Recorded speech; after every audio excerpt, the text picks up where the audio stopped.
Thank you for joining us today.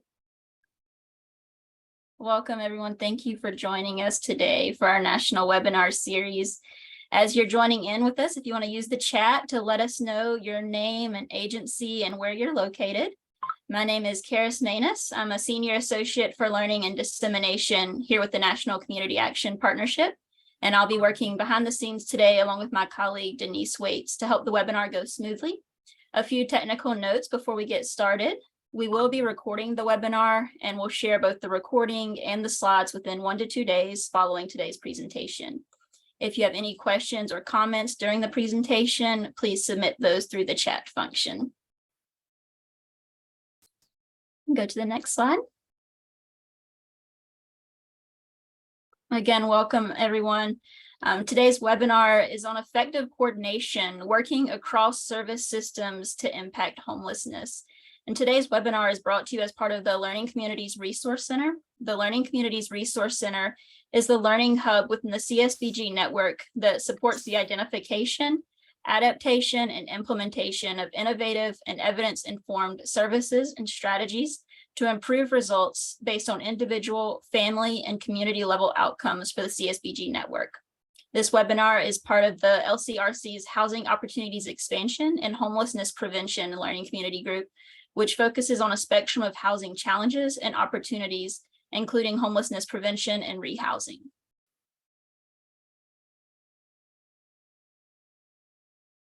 As we get started, we want to begin by acknowledging that every community owes its existence and vitality to generations from around the world who contributed their hopes, dreams, and energy to making the history that led to this moment. Some were brought here against their will, some were drawn to leave their distant homes in hope of a better life, and some have lived on this land for more generations than can be counted.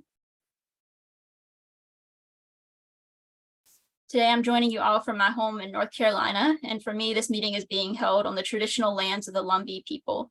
I pay my respect to elders, both past and present, who have stewarded this land throughout generations. And we encourage you to use the chat to acknowledge the lands where you're joining us from today, and we'll share a link in the chat for you to do so.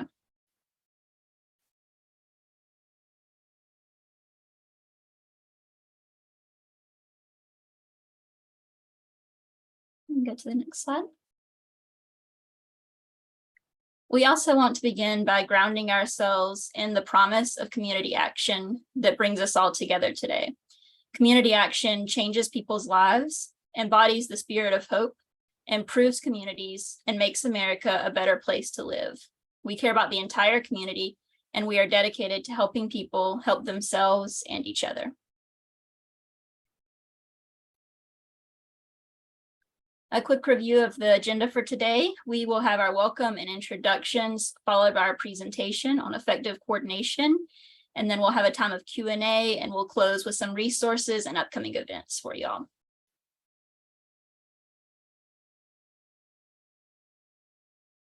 This is our Practice Transformation team here at the National Community Action Partnership. As I mentioned, my name is Karis Manus. I'm a Senior Associate for Learning and Dissemination. Also joined today by Denise Waits, our Administrative Coordinator. Leading today's presentation, we have Mary Frances Kenyon and Liz Kuoppala. Mary Frances is the Vice President of Training and Technical Assistance with the National Alliance to End Homelessness. She has over 15 years experience helping nonprofits and local governments reimagine their homelessness response systems. Through training and technical assistance, Ms. Kenyon helps individuals and communities develop a deeper understanding of how structural and systemic racism perpetuates homelessness, get at the root causes and intersecting issues that compound disparities in homelessness, and identify actionable ways to reduce such disparities. Liz Kuoppala's commitment to upward mobility and wholeness is deeply rooted in her own personal odyssey out of poverty and trauma. For more than 20 years, she has led organizations and advocacy to be more inclusive and effective in creating opportunity for people. Liz currently works as the Executive Director at MAHUBE-OTWA Community Action Partnership in Detroit Lakes, Minnesota. She serves on national, state, and local committees focused on service integration, leadership, and multi-generational strategies to end poverty and homelessness. She holds degrees in chemistry and political leadership and lives in rural Minnesota with her wife and their small brood of goats and chickens. We've got a great presentation ahead of you all, so I'm excited to hand it over to Mary now to get us started. Thanks so much, Karis, and welcome to all of those that were able to join us today. I'm going to be in more of a moderator role today because Liz has a lot of background and knowledge to share with you.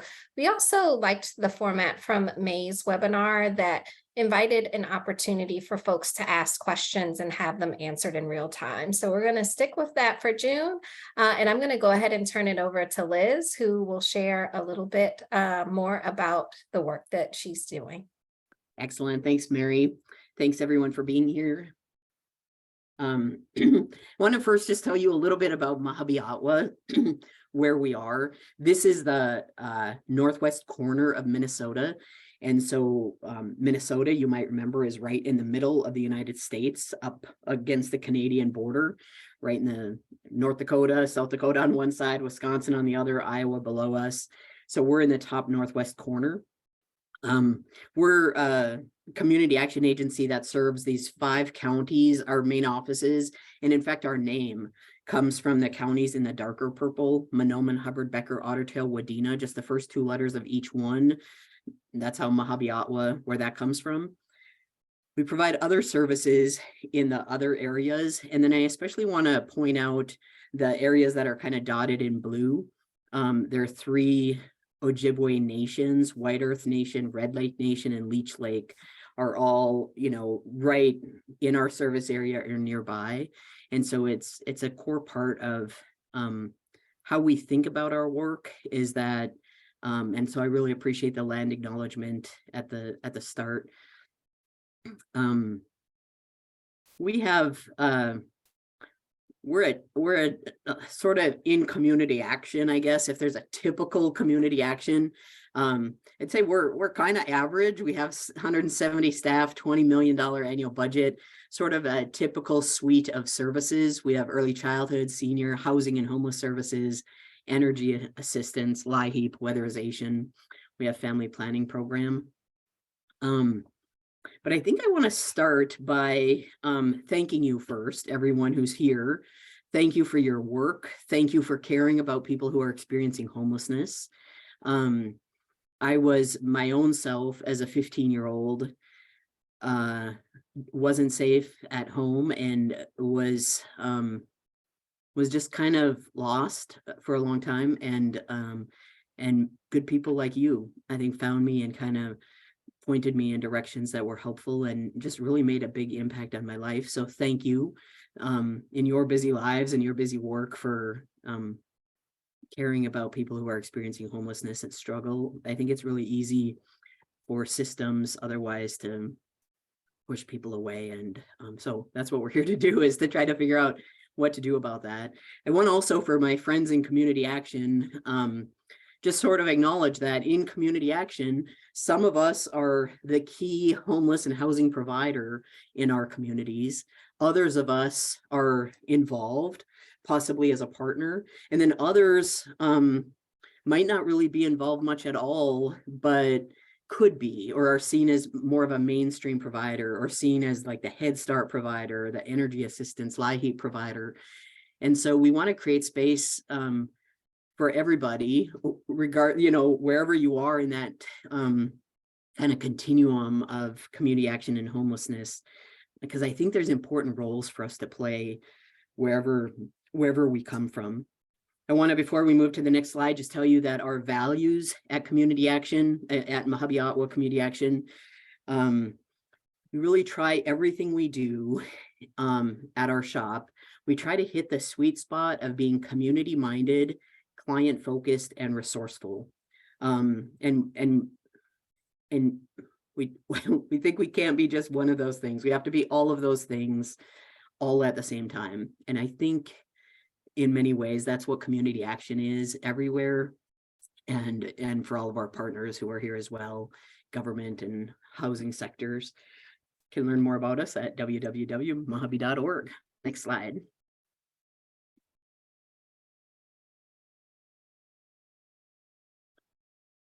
So we got connected with a human service value curve. It's from APHSA, and the website is here if you're not familiar with human service value curve. I really encourage you to look into it, because this is core to what we do, how we think about our work. And so just a quick overview for folks who are new to the human service value curve, and apologies to folks who are more expert at it. But this is the idea of what makes the social service sector more effective and efficient.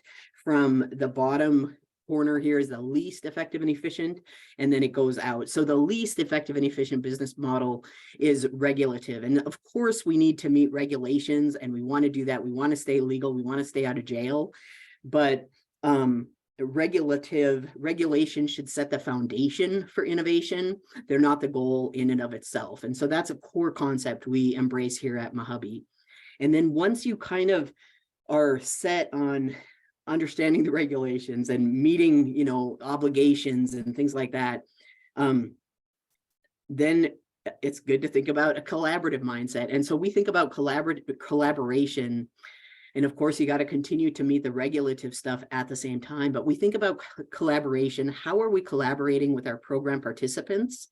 How are we like, what's their role? How do we make sure we're embedding family voice in everything we do? How do we let our clients, program participants, be the drivers in the driver's seat?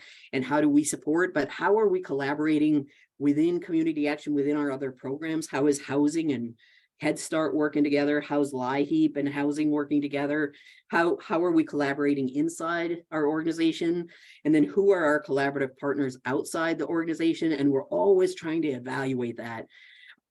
We think that's what community action partnership, we think that's what a partnership means, is this having strong collaborations, collaborative partners. And then we move on to thinking about service integration. And this is, all of these are really from the client's perspective. When a client comes in, or a program participant, person experiencing homelessness comes in, do they experience the regulations? Like, we can do that, we can't do that, we do, or do they experience like, hey, here's how we can work together to help you? Integrated service model is, can they access things under one roof? Can they access, you know, when they come in for housing, and we see they have young children, are we really connecting them to Head Start at the same time and trying, or if they're in a supportive housing program, can we connect them with LIHEAP or early childhood or family planning services or whatever? And then how are we doing service integration outside of community action as well? And what are those partners, and how can we create seamless services? And then as we work through thinking about that, then we really think about generative business models, which in my mind is, how do we create the communities we want to live in? What's missing? How can we generate ideas that we might not achieve in our own lifetime, but if we start working towards, we can get there? And how do we do that all at the same time? How do we do that while meeting regulations? How do we do that while being in collaboration with our clients and community partners? How do we do that in an integrated service way? So this human service value curve has really been the foundation of the work we're trying to do at MAHUBE. Next slide. I'll say quick, well, we'll come to this decolonizing mindset. I see this question pop up and it's an important one, but I have a slide where I'll talk a little bit more about that. So here's how my world of worked in the homeless systems world for a long time. And then I've been in the community action world for a long time.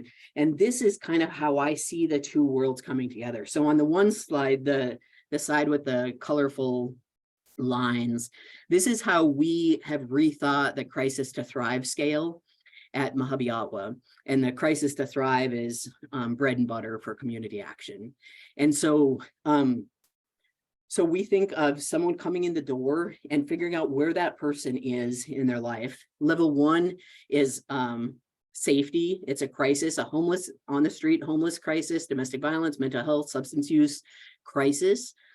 So we try to address that immediately, kind of like if you go to the emergency room and you're just like, everybody comes right there and tries to help. That's what we try to do in partnership, you know, with others who provide these services.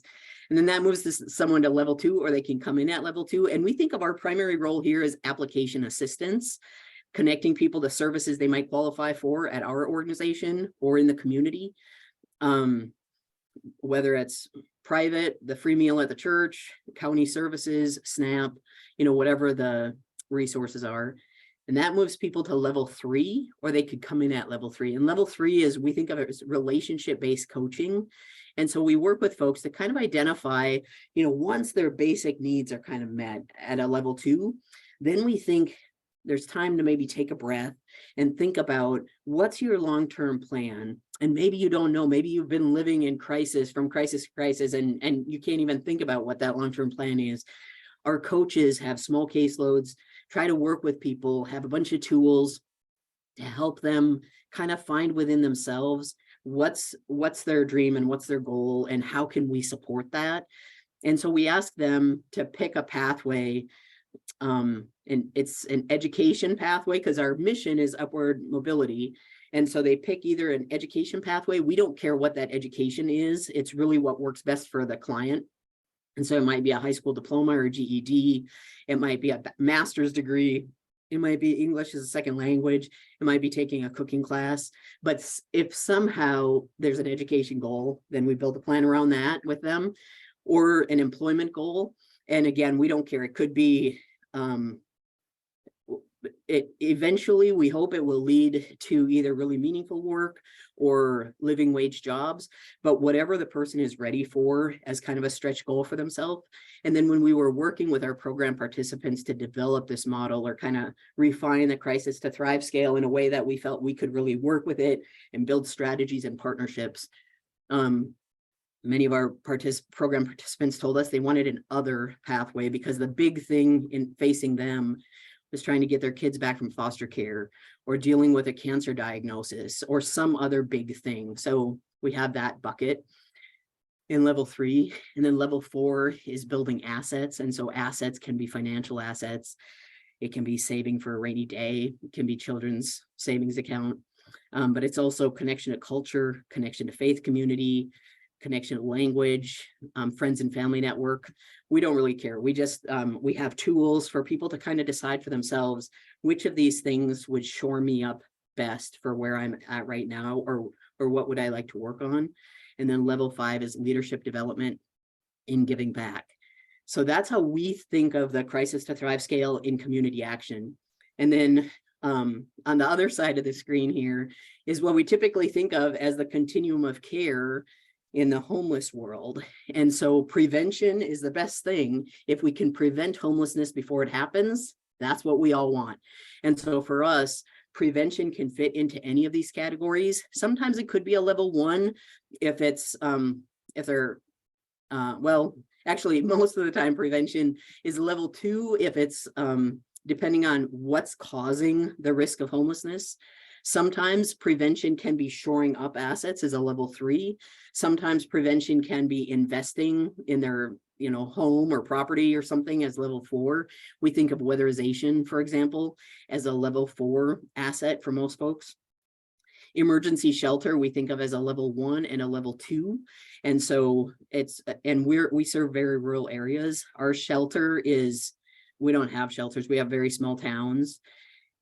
So we have some apartments where we hold the lease, and we use it as a shelter, and we have an understanding with the landlord. So we've got several of these around our service area.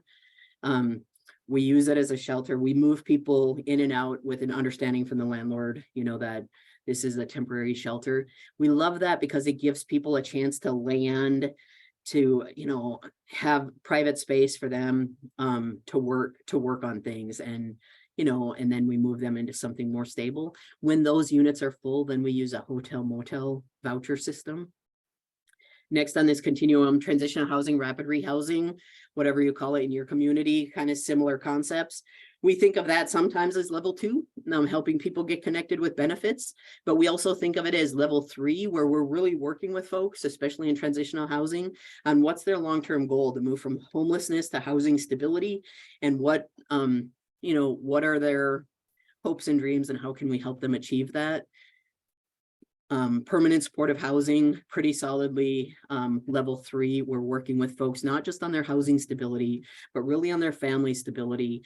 So with a whole family approach. And so we want to make sure all people in the household are accessing services early childhood, if there's young kids, working more on, elementary age, junior high, senior high school, what kind of services, age appropriate services can we offer people that will shore them up and really focus. Housing stability is one piece of the work, but upward economic mobility is the bigger goal, with housing stability being a central core part. Then rental assistance, that could be a level 2 benefit if someone just needs a little bit of help and they're not have these other goals, or it could be a level 4 if it's really tied to a bigger strategy. And homebuyer assistance, pretty clearly a level 4 asset. And then as we think about each of these levels, we have different community partners we partner with. So level 1 safety, we have strong partnerships with crisis mental health services, domestic violence providers, those kinds of, different kinds of partners. Level 2 benefits, strong partnerships with housing authorities, county services, the churches, just kind of any boys and girls clubs, 4-H, like anybody who has services that can kind of help.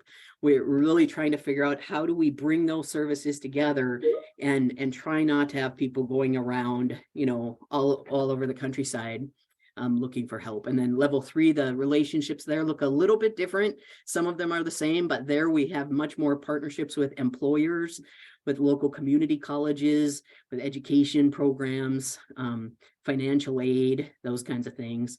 4, we partner more with banks, with cultural organizations, Duolingo, those kinds of things, whatever the person's goal is. And then level 5 is leadership classes, things like that. So it helps us as we think about what does collaboration look like and what does integration look like. It's helped us to think about different buckets. Of course, people are complicated and can fall into many different buckets at the same time, but this is a model that's helped us, and it's helped us figure out how to reduce caseload sizes in level 3 so we can really have intensive relationship-based coaching, have the time we need to spend with people, which is kind of the opposite. We used to focus a lot of energy in the crisis response, but then we didn't have energy to help people, or time capacity to help people who are a little bit further. So now we try to balance those and really prevent against backsliding into homelessness and deep poverty and crisis, and kind of shore up those supports. So the whole system seems like it's a ending homelessness strategy. Next slide.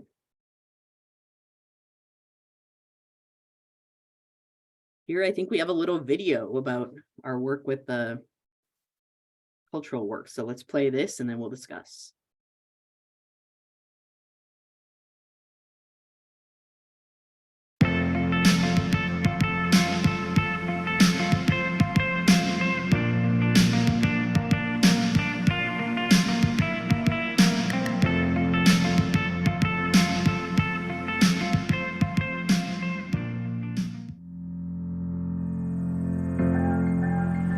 As Minnesota has become much more culturally aware, we have been working really closely with our tribal partners.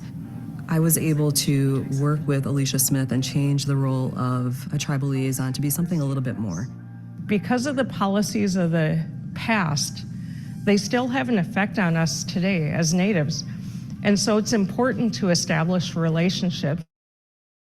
That's how I view my role as the American Indian Advisor, is to bring people together, whether it be the tribes or state colleagues. We need to go out in the communities that administer our programs. They're the subject matter experts. It's all about the awareness and relationships for access, but not just access. For my people, it's the culturally relevant access to services and support. With the liaison and with the equity director, having them at a high level of authority indicates that this is important to us, right? And that we are putting time and effort and money to ensure that we continue on with this work. As people were building their own intercultural competence, or we call it cultural humility here, that we want to be humble about the aspects of our own culture and the aspects of other people's culture. We've done a number of things. We started with some just signage in our offices that welcome people in Ojibwe, the Native American language in this area. we decided we needed a position, specific outreach to the indigenous communities and tribal nations. And so we hired Wayne Soames, who has experience working for MAHUBE-OTWA, is Ojibwe himself. Buju Kakanaoea, Wayne Soames Indigenous Cause, Naokwe Zona de Indigu. The garden, which is called Mikanakitaganin, which means turtle garden. One of the main goals with this project is just bring more of an awareness to Ojibwe language and culture. This is sweetgrass, so the Ojibwe call it wingushk. That's one of the 4 Ojibwe medicines. We'd like to have some elders in the community come give us teachings about the different plants. We'd like to have some staff hold some of their meetings out here, some of their functions. Look at that. Oh, wow. So the Ojibwe word for potato is open. Open. When I speak Ojibwe, I feel good and I feel happy, even though I only speak a little bit. And every day, I try to practice the Ojibwe language. What's pumpkin again in Ojibwe? Okusman. Okusman. My grandmother was one of the boarding school survivors in a boarding school in Michigan.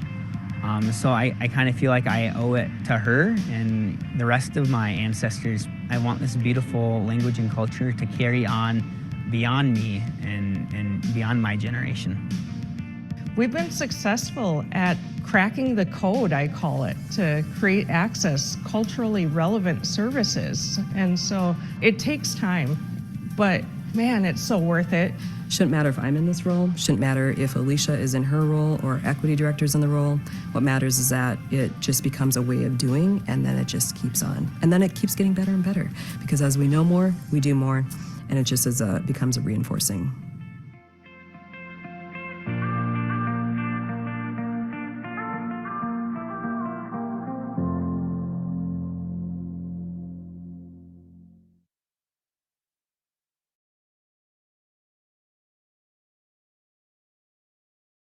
Excellent. So just a couple of small notes about our DEDI journey. So for us, we think of diversity as counting the people.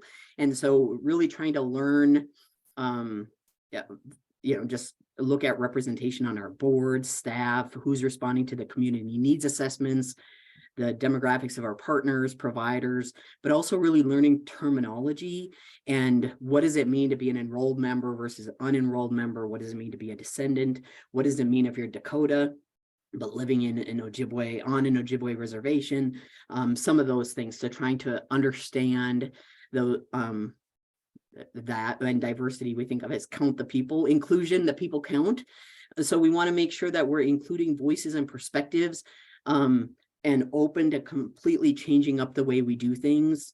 So, using the intercultural development inventory, other assessments, always kind of measuring and trying to improve advisory groups, those kinds of things to try to do better. Decolonization, we think of colonizing as here's one right way to do a thing. So decolonizing is understanding there's multiple ways of knowing, multiple kinds of knowledge, and kind of learning to listen better and incorporate different types of knowledge. And then equity, what we're focused on is, really outcomes count, making systems change work. And then before we move on to some time for a discussion and Q&A, I want to just give tips for folks, whether you work close to Native American communities or not. It's all tribal land. So some tips to get started if you're like, we're not really doing anything at our shop on this. I encourage anyone to spend just 10 minutes a day or 10 minutes a week, whatever you can make work, just learning. We have like a tribal newspaper that's out online, and it comes out once a month. And so I encourage people here locally, just read that. When you read like a local newspaper, you can see what the issues are in the community, and you'll learn some things. Follow some if you're on Facebook, follow some Facebook pages that are talking about issues that you might be less familiar with. Sign up for newsletters of organizations that are working on Native American issues. There's lots of podcasts you can listen, follow, listen in on, and then look for your Indigenous board members, staff members, program participants, and just listen to what's working, what's not working, and And then that, at least for us, that was a foundation to kind of start building. And I'd say over the past few years, we've been doing this work. You know, we still have a long way to go, but we have a better understanding of how we can work together on, you know, what funding streams come to the tribe. And if someone's a tribal member, how can they access the tribal services and MAHUBE-OTWA services? When is that okay? And what kind of services can't be duplicated? And how can we help people understand that so that they can feel comfortable accessing all of the resources that they might qualify for. Then we're working on setting aside a certain part of our budget to focus on equity work. So just some tips to get started, but Mary, I'll pass it back to you, I think, for some discussion. Thank you. And we've already got a number of questions generated. I just want to note to folks that might have follow-up questions, if you could insert those questions not in the chat, but in the Q&A instead, that will help us keep track of them. I have a list of all the questions that did come through the chat. So we'll go in the order that they were received. Just want to make sure to the attendee that asked about, can you say more regarding decolonizing mindset? I think that Liz covered that, but just wanted to uplift that. If you feel like it wasn't covered to the extent you were looking for, we'll circle back. All right, awesome. Thank you so much, Mandy. So another question that came up was regarding the human service value curve. Are these evidence-based co-models? That is way too fancy language for me to know, but what I can tell you is the human service value curve it's been developed over many years at Harvard, working with thousands or 1,000 or something folks in the social service sector. And so it's I'm not a social scientist, so I'll just leave it there and then the co-model part of it. I think that's just my example of how we implement it here. But take a look at what APHSA has or Harvard has on their website about it. And I think you'll get much smarter answers to your smart question. Awesome, thank you. So for our next question, there's some interest around the apartment arrangement. Can you please share about how the apartment arrangement as a shelter with the landlord came to be? Yes, great question. So partly it's just when we look at our communities, we have a lot of communities of just like 1,000 people or 3,000 people, a lot of small towns. And so we just talked to some landlords and we said, here's the thing, we'd like to rent your apartment, you know, 1 unit in your apartment. We have some that are single units, some that are more family, you know, for larger families. And we pay the rent. And financing it's, you know, kind of the tricky part because we don't always have a client in there. And so some of our homeless service dollars don't, but we're able to kind of blend and braid things together to make that work. And most of the time we have someone in there. For us, we previously only had hotel motel vouchers. And for us, this is so much cheaper. And then for the participant, it's so much more humane, I think, because like you've got the whole apartment and you've got, you know, 30 days, 60 sometimes, but to sort of figure things out. Whereas in the hotel, just because it was so expensive, we were really trying to move people along. And we've got really tight housing market in our communities. And so if people can stay there in an apartment, their neighbors, they don't know that this is a homeless family or homeless individual or youth. We have in between, you know, we change out the things like shower curtains that should be changed out. If someone's moving into an apartment, which is usually is our hope, we let them take the dishes and things like that with them, and then we restock it. Still much more affordable for us than the hotel motel. Food is cheaper for us in the apartment. So yeah, just engage with your landlords and see if you can rent a unit. And then we have, just like anybody else, we have a lease. It's the same lease that tenants otherwise have, but we have a clause in that lease saying that we can move people in and out, and that will screen the tenants. And so the landlord doesn't have to, you know, do all of that or paint it in between people. It's like we're the tenant, basically. Awesome. And thank you, Karis, for dropping the link on the human services value curve in the chat for folks to take advantage of. Liz, so our next question, this is an interesting one. On the continuum of care, where would you put a safe parking program, between a 1 and a 2? I think so. Yeah, I think that's a great, and so this safe parking program, the way I understand it, is for people living in their cars who just need a place to park their car and not worry about being towed or being violated in some way. And so, yes, it does seem like it's meeting their emergency need and helping them hopefully get connected to benefits if that's what they want. And that would be a benefit in and of itself. What we would do is kind of make sure that all of the other benefits we're aware of, that they could qualify for, that we're having that conversation with them and not just stopping at the safe parking, but making sure, you know, there's food and there's showers and things, which many of these safe parking places do, but also getting on the Section 8 waiting list and, you know, those kinds of things. Awesome. Next question. What kind of funding do you use for the shelter apartments?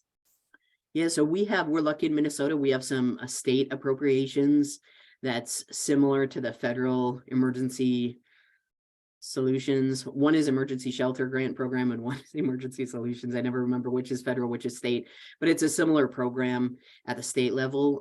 We use that primarily, and then we use private donations too and philanthropic funds. All right, next question. What is your organization's approach to limited affordable housing? Are lengthy wait lists a concern in your community? Yes, lengthy wait lists are, and we serve, you know, that 5,000 square miles. And so even just within that, some of our communities have longer wait lists than others. And so we try to maximize the shorter wait list, you know, as much as we can. And then for the longer ones, we advocate, you know, with our state and national partners on funding opportunities. We try to form partnerships with like the housing authorities that might be applying for grants, and having a partnership with us might help not only provide better services to their tenants, but might help their application score better. So we're always looking for those kind of partners. We haven't been in the construction business ourselves. We are partnering on supportive housing development, and actually frequently partner on supportive housing types of things. But this is our first site-based supportive housing. Well, it's more complicated than that, but so we partner on those kinds of things, and then we're really just assessing, do we need to get in the business of developing housing, as I know many community action agencies are. We just haven't been in that space yet, but might need to. Awesome. So I have a couple of questions for you as well. You talked a little bit very briefly earlier about the concept of braided funding. Can you share more about how you're able to braid funding and what that means, not just for your organization, but also for the folks that you're able to serve as a result? Yeah, I'll try. And then Mary, you're probably way smarter at this too than me, so we'll feel free to have a back and forth here a little bit. But one thing we do with our funding is we make sure that our fiscal staff and our program staff have very strong relationships, and they understand. So they have our fiscal staff, like our controller, program accountants, they meet at least monthly with our program staff, like the program director, program manager. They often come to staff meetings. We encourage them to go, the fiscal staff, to go on site visits to really understand what we're trying to do. And then it means that we've got more brains together to try to figure out how things can work together. So an example is we were working with a homeless family, or a family in supportive housing, and they needed a van and they needed a car seat. And so it was those conversations with our fiscal staff, where the fiscal staff knew that we were going to be trading in a vehicle, you know, for a weatherization program or something. And they're like, hey, this vehicle, it's a van, like it could be perfect. What if we make this work? And so they knew how to work that with keeping us in that regulative space for, you know, the van was paid for with these other funds, so we had to kind of pay those funds back, and we had to like do all of those things. And then there was a car seat issue, and so they knew about, you know, fiscal staff knew, the housing staff didn't exactly know about some of these resources, but the fiscal staff did, because they're also very deeply connected with our Head Start and our early childhood programs and these things. So they just knew we had, you know, this car seat, and so they're, you know, like, keeping those relationships really close is really critical. And then we all, program staff and fiscal staff, super focused on these 3 organizational values of being client focused, community minded, and resourceful. And so the community minded means we're very well connected with our funders, what we're trying to do, what we'd like to do, what our gaps and barriers are. And so we talk to our early childhood funders about the challenges of homelessness and how these funds here could maybe help here. And we talk with our homeless funders about, and so we've got, even our funders are kind of braiding some of the things, but then when they come to us, because we've got those discussions going, and we're really trying to help everybody understand from the program participants' perspective, it's easier than for us. It just kind of becomes natural to be able to take like a little bit of this, a little bit of LIHEAP money paired with a little bit of this to decrease caseload sizes, for example, for our coaches. And then our coaches are making sure that people are connected with the LIHEAP. And but it's really by centering the person, the client, instead of centering the funders' regulations. Wow. Because you could read through all that fine print and never find a human in all that fine print. But when you center the human and have those conversations, we're able to kind of bring the package together. And then when we have gaps, then we figure out who should we go talk to about this gap. And it might be a private funder, or it might be one of the existing ones, and where we say, hey, could you ever? And they say like, yeah. So the community garden was an example of that. We'd heard from our some of our Native American homeless youth that they didn't have a safe space to collect some of the medicines that you know, they needed and wanted, and not a lot of encouragement, you know, from the schools or from, you know, from whoever, the community at large. And so we talked to our funders who funded us for some mental health work, and we said, hey, this is the youth need this for like a mental health sort of thing. It's outside of things you say in your contract, but what do you think? Could you take a portion of this? And so we do that all the time. Awesome. So a couple of other questions for you. I'm going to take this one in Q&A first. Have you used the Built for Zero or by name list model to address homelessness? Any thoughts or pointers for that? I am not familiar with that, Mary. Okay. So maybe you can kick it back to me. Yeah. So I Built for Zero is has been around for a long time. I don't know if anyone has ever heard of the 100,000 Homes campaign. That kind of evolved from housing 100,000 people and 100,000 homes into Built for Zero. And a part of the Built for Zero model is known as the by name list. Which has also gone through a period of evolution. In my day, when we were part of 100,000 Homes, it was like a literal Google spreadsheet. And over time, we evolved into the homeless management information system. But essentially, this by name list allows you to have a little bit more real-time data by tracking where folks are, what their housing barriers look like, what it's going to take to get them into housing. So do they have an ID? You know, most landlords are going to require that you present some form of identification. They usually want you to do a background check. So the starting point is an ID, which seems really simple enough, but if you don't have an ID and you don't have an address and you lost your birth certificate and you don't have your social security card, it can be more cumbersome. Although many states and local jurisdictions are changing legislation for people experiencing homelessness specifically. I can tell you, I worked in a smaller community in Northern Virginia. We were a Built for Zero community for a long time, and we did use a by name list, but we tailored it to meet the specific needs of our homeless response system. We were successful in being the second in the nation to end veteran homelessness when that was the focus subpopulation, and came really close to ending homelessness for people who were experiencing chronic patterns of homelessness that also had disability. And it works if you work it. That's what I can say. You still have to have the system resources. You have to have the investment and engagement and coordination across all your partners. It's not, it's a great approach and framework to apply if you have the right resources and political will and buy-in from providers to be able to make some traction on that. So Mandy, I hope that answers your question. Yeah, and Mary, thanks for that too. I think I heard it wrong, but yes, we also, the by name list seems, we're in a couple different continuums of care. And so we try to mix the, group of folks coming together from different organizations kind of around how do we get these folks housed. Yes. Case conferencing or Yep, service integration meetings. Yeah, yep. So we do that. And I think one thing that's magical about that is it helps the individual, but then by having those various partners come together around helping the individual, we're also identifying what are the system gaps and how can we help solve that for more people. So yeah, I think it's a wonderful tool, or can be.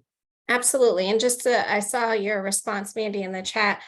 When I say political will, I really mean it takes a whole of community effort in order to rehouse people using a by name list. The goal is to get as many people into permanent housing as quickly as possible. That is designed to help with not that piece specifically. The by name list can help a community accelerate the outflow. So Liz, you mentioned you are in communities that are smaller and don't have access to like larger emergency shelters.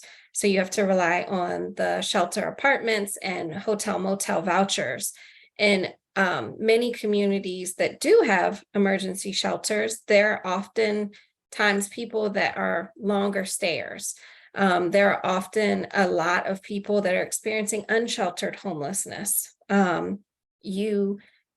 you combine those factors with more people entering into homelessness, the only way you can kind of get out of that cycle is by quickly exiting people from homelessness. So it's a whole of a community approach. You got to have your service providers, you got to have your elected officials that have bought into adopting the framework and really working to closely coordinate so that your shelter providers and your street outreach providers can coordinate with your coordinated entry team and your housing providers. And you just want to get a nice rhythm. You don't have to technically have political will, but it makes the work of people who are doing it on the ground a whole lot easier, especially from the perspective of a landlord. When you can get your elected officials saying, hey, we need your help, landlords.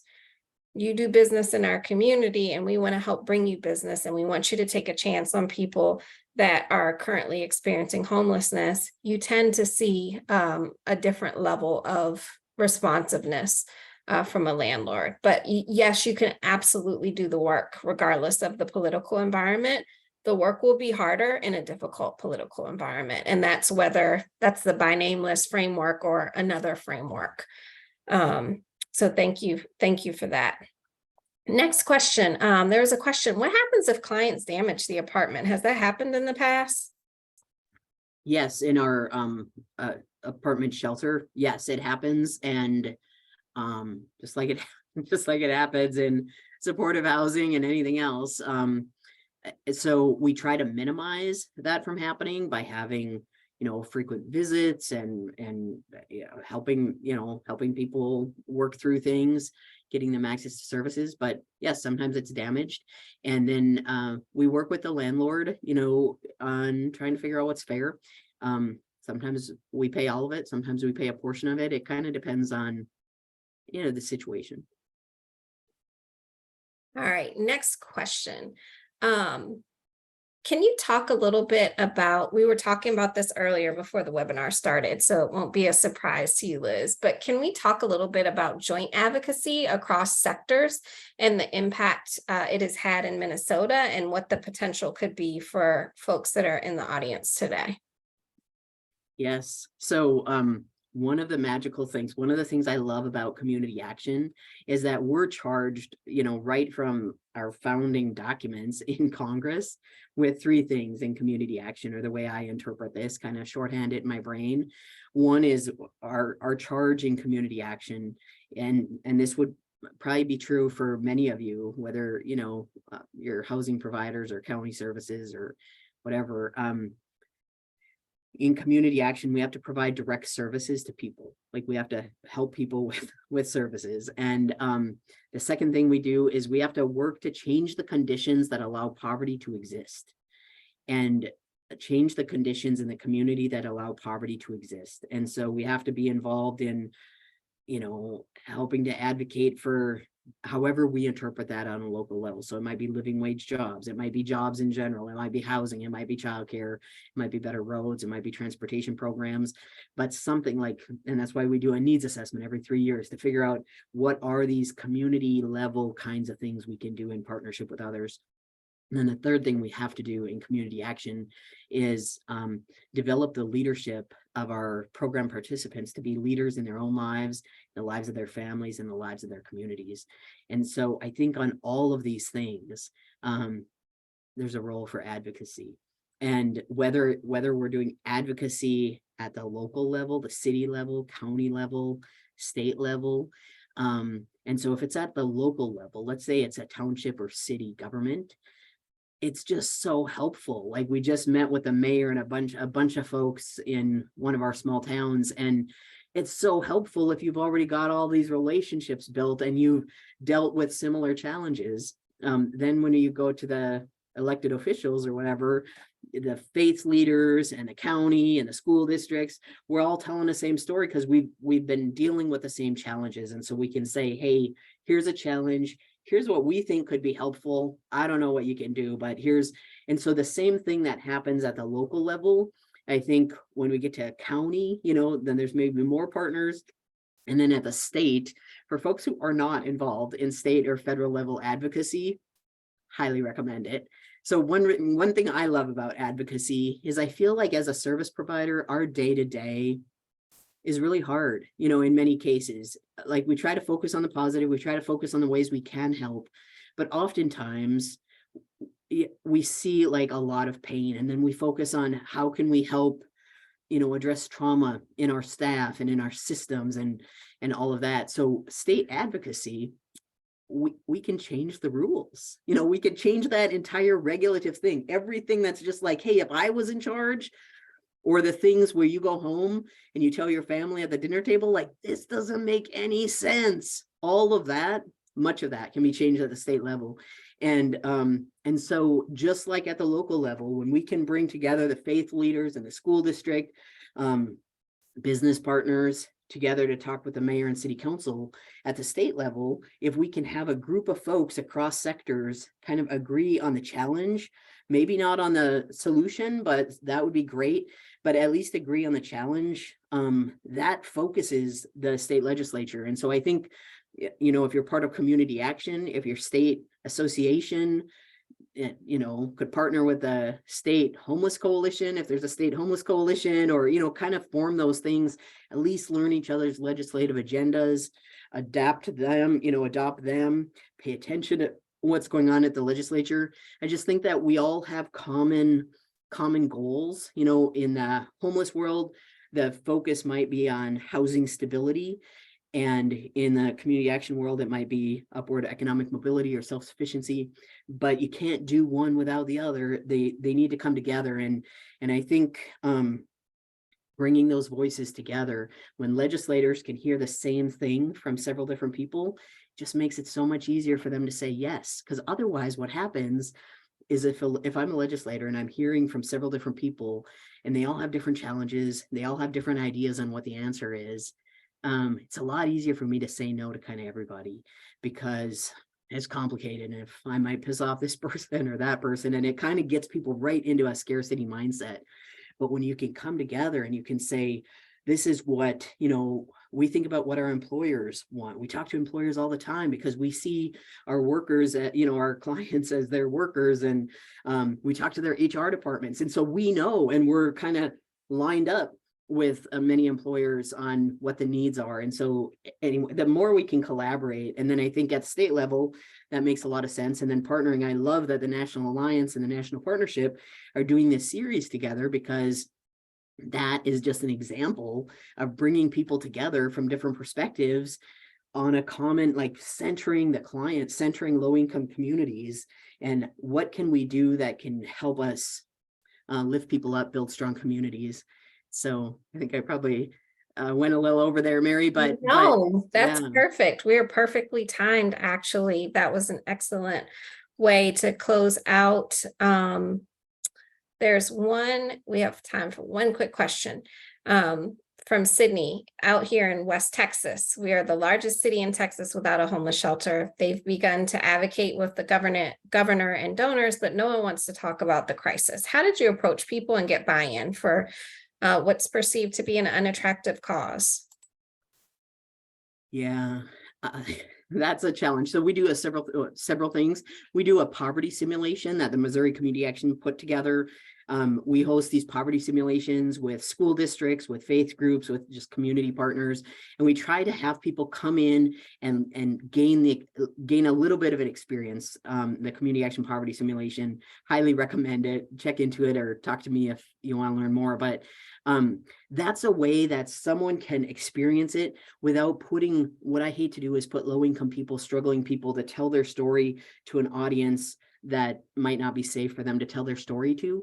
But once someone's been through a poverty simulation, or they've, heard some stories or something, then we try to have them meet with people. And then once they can see the humanity in a person, we've found that there's some success. The other thing I'd recommend, I work in very conservative, politically conservative, religiously conservative communities. And so I try to bring, here's a challenge, here's a range of solutions, and try not to get attached to one solution. And as people can kind of co-create a solution, I've just found that to be a little more helpful and get us past this like polarization. That's just, no. And at the same time, it's just hard. So remember to sleep, drink water, eat fruits and vegetables, and keep at it, because you'll get there eventually. And the work is so important. And yes, of course, I mean, it's 2023. People should have at least access to a bed while they kind of put their life together. So keep at it. Absolutely. All right. We are just about out of time. I'm going to turn it back over to Karis. I'm sure you all can reach out to Liz directly. Liz, if you're okay with popping your email in the chat so folks can follow up with specific questions about your work and organization. Thank you all so much for wonderful questions. Karis, back over to you. All right. Thank you, Liz and Mary Frances, both, for just a great conversation with lots of great information and engaging Q&A. Appreciate you both being here with us today. And thank you all for being here as well. As a reminder, I know there were a lot of questions in the chat about the slides and the recording. We will be sharing those with you all within the next 1 to 2 days in a follow-up email. We'll also include a lot of the resources that were mentioned. So the Human Services Value Curve, the poverty simulation, we'll be sure you have access to all of that in the follow-up as well. So we do want to hear from you about today's presentation today. So we will share a link for an evaluation. We want to hear, your feedback is important to us, and we appreciate if you could take some time and complete the survey to let us know your thoughts on today's webinar. We also want to share some resources and upcoming events that we have with you all. So first, we have a Housing Opportunities and Homelessness Prevention Resource Hub. This is where on our website, we have access to resources, toolkits, webinars, and other highlighted innovative initiatives from other community action agencies like MAHUBE-OTWA, who are actively engaged in preventing homelessness and rehousing individuals. So we encourage you to take some time and check that out. We also have our webinar Wednesdays, so we encourage you to check out the schedule and see what other great topics are on the horizon. I know next month we have another webinar coming up on innovative partnerships in the healthcare system. So we hope you can join us for that, as well as any other topics that may be of interest to you as well. The Community Action Academy, this is our online learning hub for the Community Action Network. We encourage you to sign up and access the free e-courses on topics such as family-centered coaching, advancing racial equity, and collective impact.